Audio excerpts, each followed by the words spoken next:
ନିଜେ ଗୋଟେ ବ୍ୟବସାୟ ଆରମ୍ଭ କରିବ ସେଇ ବିଷୟରେ ଭାବୁଥିଲା। ରାଜୁ, ତମେ ମୋ ପିଲାଦିନର ସାଙ୍ଗ, ଆଉ ଏବେ ଆମେ ଦୁହିଁ ବଡ ହେଇଗଲେଣି। ଏବେ କଣ କରିବ ବୋଲି ଭାବୁଛ?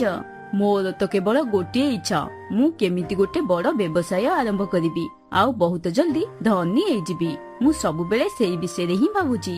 ରାଜୁ, ତମେ ସବୁବେଳେ ଖାଲି କାମ ବିଷୟରେ ଭାବୁଛ। ତମେ ଏବେ ମୋ କଥା ଶୁଣ। ତମେ ତ ମୋ ପିଲାଦିନର ସାଙ୍ଗ।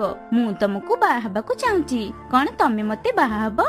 ଗୌରୀ, ତମେ କଣ କହୁଛ? ମୁଁ ତ ତମ ବିଷୟରେ ଏମିତି କେବେ ବି ଭାବିନି, ଆଉ ମୁଁ ବି ଏବେ ବାହା ହେବିନି, କାରଣ ମୁଁ ଏବେ ସେଟେଲ ହେବାକୁ ନାହିଁ। ପ୍ରଥମେ ମୁଁ ବ୍ୟବସାୟ ଆରମ୍ଭ କରିବି, ଆଉ ତାପରେ ଏ ଜଙ୍ଗଲର ସବୁଠୁ ବଡ ଧନୀ ଚଢେଇ ହେବି। ତମେ ଏ କଣ କହୁଛ ରାଜୁ? ତମେ ତ ମତେ ଭଲ ପାଉଥିଲ। ତମକୁ ତ ମତେ ଯେମିତି ବି ହଉ ବାହା ହେବାକୁ ପଡିବ। ଗୌରୀ, ତମେ ଦେଖିବାକୁ ବହୁତ ସୁନ୍ଦର, ହେଲେ ମୁଁ ତମକୁ ବାହା ହେଇପାରିବିନି। ରାଜୁର କଥା ଶୁଣିକି ଗୌରୀ ରାଗିକି ସେଠୁ ଚାଲିଗଲା। ରାଜୁ ମୋ ସହ କିଛି ବି ଠିକ କଲେନି, ହେଲେ ମୁଁ ରାଜୁ ବିନା ରହିପାରିବିନି। ମୁଁ ବଞ୍ଚିଥିବା ପର୍ଯ୍ୟନ୍ତ ରାଜୁକୁ ଆଉ କାହାର ବି ହବାର ଦେଖିପାରିବିନି। ଏମିତି କହିକି ତାଙ୍କ ଘରେ ଥିବା ଘାସ ମେଡିସିନକୁ ଗୌରୀ ଖାଇଦେଲା। ତାକୁ ଖାଇବା ପରେ ଗୌରୀ ସେଇଠି ହିଁ ତଳେ ପଡିଗଲା। ଠିକ ସେତିକି ବେଳେ ଗୌରୀର ଭାଇ କାଳୁ ସେଠି ଆସି ପହଞ୍ଚିଲା। ଗୌରୀ, ଇଏ ତୋର କଣ ହେଲା? ତୁ କଣ ପାଇଁ ତଳେ ଶୋଇଛୁ? ଭାଇ, ରାଜୁ ମତେ ବାହା ହେବାକୁ ମନା କରିଦେଲେ, ସେଥିପାଇଁ ମୁଁ ଏ ଘାସ ମରା ମେଡିସିନ ଖାଇଦେଇଛି। ଏବେ ମୁଁ ଆଉ ବଞ୍ଚିବିନି ଭାଇ। ଏତିକି କହିକି ଗୌରୀ ମରିଗଲା। ସେ ରାଜୁ ପାଇଁ ଆଜି ମୋ ଭଉଣୀ ମତେ ଛାଡି ଦେଇକି ଚାଲିଗଲା। ମୁଁ ତାଠୁ ମୋ ଭଉଣୀ ମୃତ୍ୟୁର ପ୍ରତିଶୋଧ ନେଇକି ହିଁ ରହିବି। ସେ କେବେ ବି ଖୁସିରେ ରହିପାରିବନି। ମୁଁ ବଞ୍ଚିଥିବା ଯାଏ ତାକୁ ଆଉ କାହାକୁ ବି ବାହା ହେବାକୁ ଦେବିନି। ଯେତେବେଳେ ଏକଥା ରାଜୁକୁ ଜଣା ପଡିଲା, ରାଜୁ ବହୁତ ଦୁଃଖିତ ହେଲା। ଗୌରୀ ମୋ ପାଇଁ ଏମିତି କରିବ ମୁଁ କେବେ ବି ଭାବିନଥିଲି। ସେ ମୋ ପାଇଁ ନିଜ ଜୀବନ କେମିତି ଦେଇପାରିଲା। ଏମିତି ସମୟ ବିତିବାକୁ ଲାଗିଲା। ରାଜୁ ତାର କଠିନ ପରିଶ୍ରମ ବଳରେ ସେ ବହୁତ ବଡ ଧନୀ ଚଢେଇ ହେଇଗଲା। ଏବେ ତା ପାଖରେ ଗୋଟେ ବଡ ଆମ୍ବ ବଗିଚା ବି ଥିଲା, ଆଉ ତାର ଗୋଟେ ବଡ ଫଳର ଦୋକାନ ଥିଲା। ଆଜି ମୁଁ ବହୁତ ଖୁସି। ଶୁଆ, ମୁଁ ଆଜି ମୋ ପରିଶ୍ରମ ବଳରେ ମୁଁ ଏ ଜଙ୍ଗଲର ସବୁଠୁ ବଡ ଧନୀ ଚଢେଇ ହେଇଯାଇଛି। ଏବେ ମୋର ବାହା ହେବାର କିଛି ବି ଅସୁବିଧା ନାହିଁ। ସେଥିପାଇଁ ମୁଁ ଏବେ ଗୋଟେ ସୁନ୍ଦର ଚଢେଇ ଦେଖିକି ବାହା ହେଇଯିବି। ସାଙ୍ଗ, ମୁଁ ବି ତ ବାହାଘର ବିଷୟରେ କଥା ହେବାକୁ ଆସିଥିଲି, କାରଣ ମୁଁ ତୋ ପାଇଁ ଗୋଟେ ସୁନ୍ଦର ଚଢେଇ ଦେଖିଦେଇଛି। ତୁ ମୋ ପାଇଁ ଚଢେଇ ବାଛିଛୁ ମାନେ ସେ ନିଶ୍ଚୟ ବହୁତ ଭଲ ଚଢେଇ ହେଇଥିବ। ତା ପରଦିନ ଶୁଆ ରାଜୁକୁ ଟିକି ଚଢେଇ ଘରକୁ ନେଲା। ଟିକି, ତମେ ତ ସତରେ ବହୁତ ସୁନ୍ଦର ଦେଖାଯାଉଛ। ତମ ଘର ଦେଖିକି ଲାଗୁଛି ତମେ ବି ମୋ ଭଳିଆ ବହୁତ ପରିଶ୍ରମୀ ଚଢେଇ। ହଁ ରାଜୁ, ମୁଁ ବି ତମ ଭଳିଆ ବହୁତ ପରିଶ୍ରମ କରିକି ଘର ତିଆରି କରିଛି। ଟିକି ରାଜୁକୁ ବହୁତ ଭଲ ଲାଗିଲା। ତା ପରଦିନ ରାଜୁ ଟିକିକି ବାହା ହେଇକି ତା ଘରକୁ ନେଇକି ଆସିଲା। ରାଜୁର ବାହାଘର କଥା ଯେତେବେଳେ କାଳୁ ଶୁଣିଲା, ସେ ବହୁତ ଜୋରରେ ରାଗିଗଲା। ମୁଁ ମୋ ଭଉଣୀ ମୃତ୍ୟୁର ପ୍ରତିଶୋଧ ନେଇକି ହିଁ ରହିବି, ଆଉ ରାଜୁକୁ ଟିକିଠୁ ଦୂରେଇ ଦେବି। ସେପଟେ ରାଜୁ ଆଉ ଟିକି ବହୁତ ଖୁସିରେ ଥିଲେ। ଟିକି, ତମେ ବହୁତ ଭଲ, ହେଲେ ତମ ଭାଇ ପାରା ସମସ୍ତଙ୍କ ସାଙ୍ଗରେ ସବୁବେଳେ କଣ ପାଇଁ ଲଢେଇ କରୁଛି? ତାକୁ ତମେ କିଛି କହୁନ କଣ ପାଇଁ? ମୁଁ ତମକୁ କହିଦଉଛି, ପାରା ହଉଛି ମୋ ଭାଇ, ଆଉ ମୁଁ ତା ବିଷୟରେ କିଛି ବି ଶୁଣିବାକୁ ଚାହୁଁନି।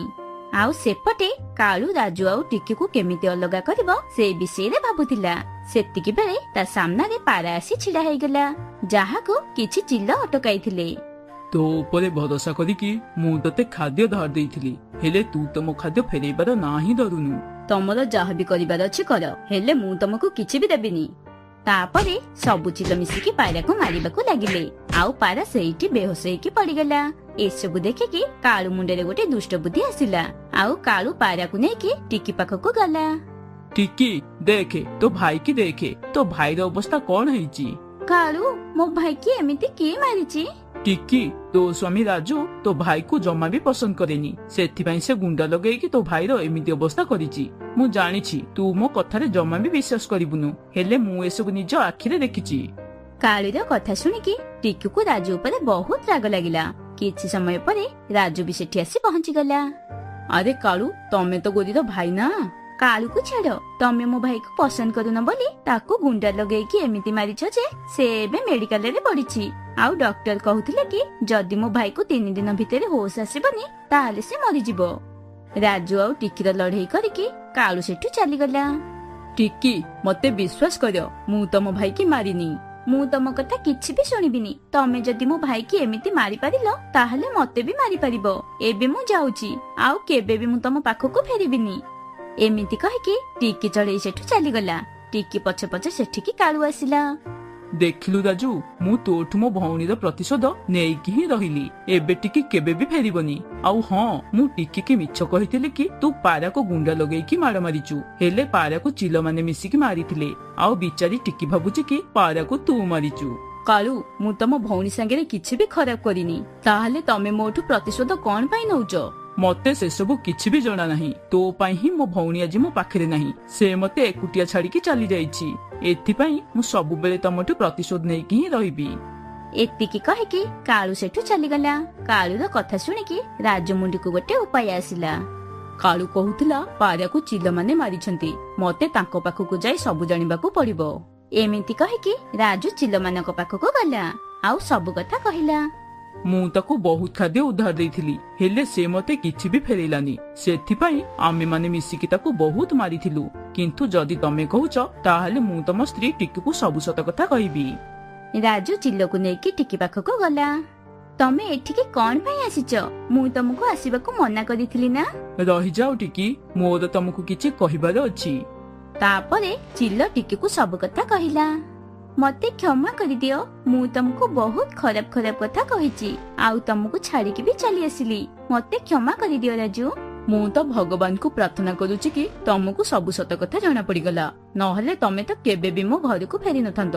ଚିଲ ଭାଇ, ମୁଁ ପାରା ପାଇଁ ତମକୁ କ୍ଷମା ମାଗୁଛି। ଆଉ ପାରା ତମଠୁ ଯେତେ ବି ଖାଦ୍ୟ ନେଇଥିଲା, ମୁଁ ତମକୁ ସେସବୁ ଫେରେଇ ଦେବି।